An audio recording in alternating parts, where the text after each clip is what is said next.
ಕಳೆದ ಕೆಲವು ದಿನಗಳಿಂದ ಸುರಿಯುತ್ತಿರುವ ಭಾರೀ ಮಳೆಯ ಪರಿಣಾಮ ಬಂಟ್ವಾಳ ತಾಲೂಕಿನ ವಿವಿಧ ಗ್ರಾಮಗಳಲ್ಲಿ 3 ಮನೆಗಳಿಗೆ ಹಾನಿ ಸಂಭವಿಸಿದೆ.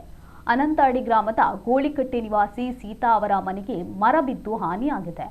ಆಮಟಾಡಿ ಗ್ರಾಮದ ಅಜಿಕಲಾ ನಿವಾಸಿ ಚಂದ್ರಶೇಖರ ಬಿನ್ ಬಾಬು ಶೆಟ್ಟಿ ಅವರ ಮನೆಗೂ ಮರ ಬಿದ್ದು ಹಾನಿಯಾಗಿದ್ದು, ಮನೆ ವಾಸಕ್ಕೆ ಅಯೋಗ್ಯಗೊಂಡ ಹಿನ್ನೆಲೆಯಲ್ಲಿ ಅವರು ಪ್ರಸ್ತುತ ಬಾಡಿಗೆ ಮನೆಯಲ್ಲಿ ವಾಸಿಸುತ್ತಿದ್ದಾರೆ.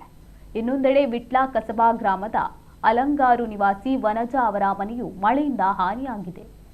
ಪರಿಹಾರ ದೊರಕಿಸಿಕೊಡುವಂತೆ ಅವರು ಸಂಬಂಧಪಟ್ಟ ಇಲಾಖೆಯನ್ನು ಆಗ್ರಹಿಸಿದ್ದಾರೆ.